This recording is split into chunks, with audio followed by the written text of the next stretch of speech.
et aux attentes sociales. Donc le gouvernement met en avant donc un plan de redressement destiné à restaurer les équilibres financiers, donc relancer l'économie et améliorer les conditions de vie des populations. Mais certains observateurs estiment que les mesures tardent à produire des effets visibles et que l'État avance avec prudence, voire trop lentement. Vito, ci yow lay tàmbale. waaw je pense bien que ni ce nouveau régime ba ñu installé wu ak léegi quoi. sa gars yi quoi. waaw d'une part. wala boog non wala boog sunu gars yi. voilà suñu gars yi suñu gars yi. nañ commencé rek ñun di quoi nañ commencé rek quoi. comprendre nga. je pense bien que ni j'ai entendu le président son excellence Bassirou Diomaye Diakhar Faye mu ne le premier mandat ce sera un quinquennat de redressement xam nga d'impulsion et accélération. mu ne le premier mandat ce sera un quinquennat de redressement d'impulsion et accélération. Est-ce que ça répond aux urgences? waaw d'une part urgence yi moom mënul xaar parce que urgence dafa am moyen terme am long terme. wax dañ ne si l'État ne presse pas il faut qu'il sache bien que les populations xam nga ils se précipitent de sortir de la conjoncture économique bi nga xam ne daf leen di animer au jour le jour. La jeunesse il se précipite de sortir ce qu'on appelle du chômage. xam nga les pêcheurs aussi pareil aussi les agriculteurs xam nga les éleveurs ils se précipitent quoi de sortir de leur conjoncture économique. xam nga défis ak perspectives yi nga xam dafay animer les populations aussi loolu xam mënul xaar. Alors pourquoi mënul xaar lu tax ñu am impression que en ce moment l'État est en train de prendre son temps par rapport aux réformes. waaw d'une part loolu ay stratégie la rek ak ay techniques de communication. pour jéem a gondiwaat population yi. Pourquoi d'autant plus qu'il y a des urgences qui sont là. Voilà urgence yi parce que urgence yi ne ci la ñuy jéem ut solution. moo waral ñuy def ay conseils interministériels parfois. boo xoolee même le conseil des ministres Diomaye a dit que parfois léegi dañ koy def chaque 15 jours. chaque quinzaine quoi. waaw chaque quinzaine. kon bu ñu nee l'État ne presse pas peut-être que dafa nekk benn mot boo xamante ne double entendement la. sama presse mooy plan de redressement économique et social. Économie et social. voilà moo tax bu ñu nee l'État ne presse pas double entendement la est-ce que dégg nga baax na wax. tekkil ma ko. maanaam l'État xam nga dañoo woote un plan de redressement économique et social maanaam État seen plan bi ñu woote dëgg defagul impact envers les populations. d'une part parce que xam nga tey exemple bu ñu wootee redressement xam nga olof yi dañ naan bant balaa muy bu muy tooyee ci nga ko mën a jubanti. mais soo bàyyee ba affaire bi wow.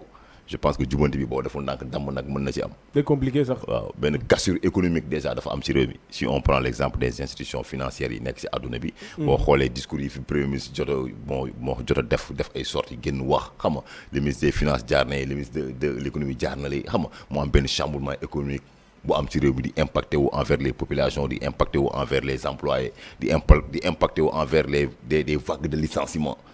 di impacté wu envers les budgets. yi nga xam ne day am dans les institutions. xam nga ba ñu ne dañuy jëm a réduire le train de vie de l'État. comprendre nga dañ koy jëm a wàññiwaat institutions yi budget xoolal yenn institutions yi nga xamante ne amul njëriñ askan wi déjà dañ koy tas. tu as vu. loolu lépp c'est pour faire un plan de redressement économique dans ce pays. mais xam nga ñoom peut-être que ba ñu accéder au pouvoir ak léegi mën nañu wax ni defagul 3 ans aussi. defagul 3 ans mais dafa am lu ñu diggoon askan wi avant ñu accéder au pouvoir dañoo wax que ne ñoom am nañ solution. bu ñëwee le plus rapidement possible mën nañ décanter ce qu'on appelle la situation te ñun benn problème la ñu am ñun africains yi wala sénégalais on a qu'un seul problème muy un problème économique. parce que boo xoolee secteurs yi nekk ci Sénégal yëpp attentes yi moom moo ëpp. comprendre nga maanaam manquement yi moom moo ëpp li nga xam ne moom moo fa am pour que population yi mën ci gis seen bopp bu baax a baax léegi manquement yooyu nag la ñuy jéem a xool la ñuy jéem a relever le défi quoi. est-ce que nekkul fu mu nekk nii maanaam mën nañ jàpp ni peut-être dañuy nekk comme li ñu wax naan suñu borom bu mel ne ni suñu borom maanaam day mel ni buy defar day mel ni kuy yàq. loolu la ñuy wax. est-ce que mën nañ jàpp ni gouvernement bi tey jii nii lenteur boobu noonu ba ñu jàpp ni day yàq dafa nekk di defar. waaw et puis bu fekkente ne mi ngi defar yan secteur nga jàpp ni même bu fekkente ne yéex nañ ak yéex gu mu mënti doon. foofu dañ fa war a accélérer automatiquement wala plus rapidement possible. non secteur bi ñu war a njëkk démarrer mooy ci ressources humaines. déjà ñu capturer dividende démographique bi nga xam ne moom moo mën a doxal réew mi. économie quoi. xam nga y a des grands postes de responsabilité yi nga xamante ne bu ñu koy jox nit ñi ñu koy jox dañu war a xam mooy kan. il faut qu'on fasse des enquêtes de moralité envers cette personne parce que tey nit di nga investir ci moom ba pare après mu ñëw yàqal la. c'est vrai mu ñëw yàqal la maanaam prudence comprendre nga vigilance. xam nga responsabilité bonne gouvernance loolu dafa war a animer ce qu'on appelle les autorités. Dans un pays. loolu tant que amul rek bépp secteur bi nga mën a teg nit secteur boobu 10 ans 20 ans du dox 1 iota ndax ndax danaan DG bi fi nekkoon kooku bu mu ñëwee il paraît que 5 milliards la dóor man je vais essayer de voir avant moi dem nan lay dóoree benn 10 milliards parce que il faut que ma enrichir parce que langue politique bi boo ci nekkee am na ay boy yu mooy topp xam nga sama secteur ñëpp xam nañ damay def politique sama salaire rek mënu ma amay xaalis je vais essayer de voir nan lay defee ay détournement d'objectifs pour enrichir pour am morning suñ ma dàqee dara après ma toog ne casé wu jàpp sama self loolu tant que jégul ci réew mi sa waay gain plan de redressement bu ñu ci mënti indi du jóge un iota parce que ressources humaines dafa am solo ci réew. C'est important. comprendre nga léegi nag dañuy qui comprend l'économie comprend le monde quoi gis nga njaga defee ñun dañoo war a góorgóorlu quoi suñu état yi ak suñu autorité dañoo war a góorgóorlu baax a baax envers les populations parce que boo xoolee y a des pôles économiques yi nga xam ne dafa nekk ci réew mi quoi te pôles yooyu je pense bien que ni jusqu'à présent état du Sénégal mu ngi ci jëmut ay solutions parce que j'ai entendu le ministre du commerce et de l'industrie muy Serigne Gueye Diop mu ne Diomaye déjà am na un programme de 30 zones industrielles dans ce pays de 30 zones industrielles. mais xam nga politique officieuse dafa am une politique officielle.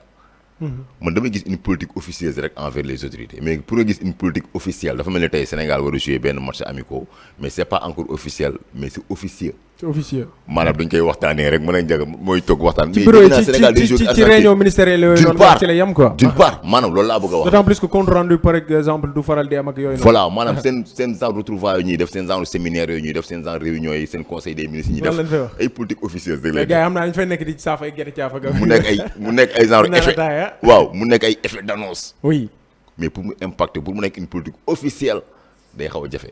te officiel bi nag mooy peut-être ñu mettre en marche loolu noonu. mais en même temps ñu génne rapport yu wane ni lii la ñu waxtaanee. lii la ñu def. c'est important. waaw c'est ça loolu aussi day am solo. alors tey jii Pa Assane yow itam même question est-ce que maanaam da nga jàpp comme vidéo que ni le fait que lenteur boobu noonu am stratégie la wala d'autre part dafa nekk rupture avec la politique précédente.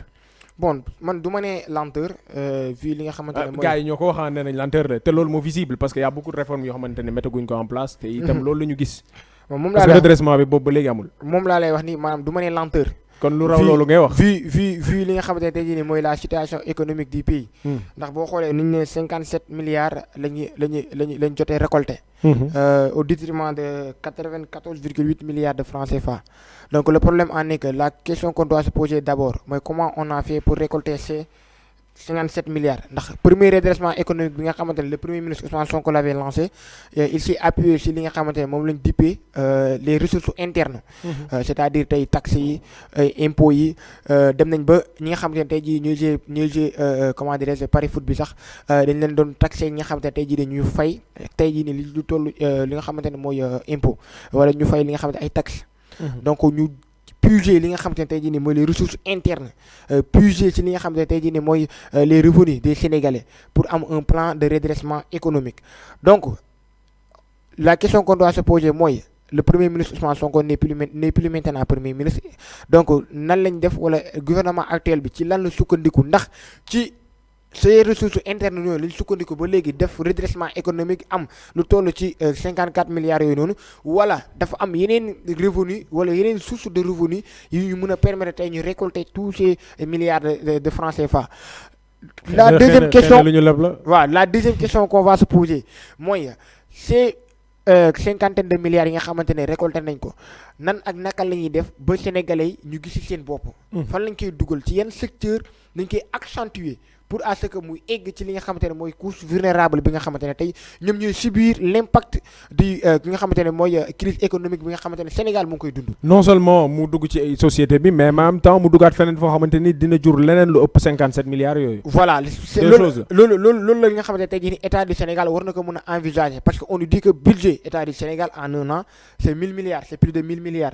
donc 54 milliards nekk na loo xamante ne lu minime la ci boo ko comparé ak budget de l'État. donc comment faire pour faire reproduire ces 54 milliards bu nga xamante ne tey dina mën a permettre ñu mën a am budget de l'État sans pour autant ñu dépendre ci li nga xamante ne mooy les fonds yu jógee à l'extérieur mu nekk lu am solo loo xamante ne État du Sénégal war na ko mën a envisager mais Ndiaga damay revenir ci li nga xamante ne mooy question bi nga ma posé mooy que les attentes sont nombreuses mais aussi attentes yi dañoo nekk loo xamante xamante ne c'est immédiat l'actuel gouvernement n'a pas droit à l'erreur comme ni ko l'ancien premier ministre Ousmane Sonko waxee mooy que ni pendant 2 ans ñoom essayé nañ redresser li nga xamante ne mooy l'économie du Sénégal essayé nañ xool nan la ñuy def ba ñu mun a permettre à cette population sénégalaise de vivre une vie meilleure mais l'actuel gouvernement aussi doit être dans ce lancer ñoom dama ne ñoom dañ leen sas te sas bi ñu leen sas mooy que ñoom amuñu temps de repos ñoom dañoo war a ñëw rek tegu ci liggéey bi. mais fu mu nekk nii on a l'impression que dañu nekk di noppalu. non nekkaguñ di noppaleeku. du ma wax parce que lenteur dafa am. non du ma ne dañoo noppaleeku parce que d'abord balaa ñoo mën a def quoi que ce soit il va falloir que ñu dem fële ci assemblée nationale dem présenter li nga xam ne tey jii nii mooy seeni projet présenter li nga xam ne tey jii nii moom lañ bëggal Sénégalais yi présenter aussi li nga xam ne tey jii nii loolu lay projet yu ñu bëgg a dérouler au niveau de l'assemblée nationale ñu voté ko ba assemblée nationale ñu waxtaan sur les questions de politique générale comme ni ko premier ministre daan defee. mu jëm ci wàllum redressement surtout. voilà donc je ne pense pas que ni loolu moo tax ma ne la du ma ne lenteur parce que y a quelque chose qu'on doit faire avant. balaa ñuy dem li nga xamante ne ji ni moo jëm ci wàllum concrétiser li nga xamante ne. maanaam su ma la déggee mooy ça suit les normes en ce moment. waaw ça suit les normes en ce moment donc du ma ne lenteur le problème en est que dañoo war a dem assemblée nationale rek donc assemblée nationale ñoom tamit ñu ngi xaarande ñu soulever des questions yoo xamante ne dina doon des questions pas purement politiques mais purement sociales et purement économiques. ndax sénégalais loolu la ñuy xaar ci moom.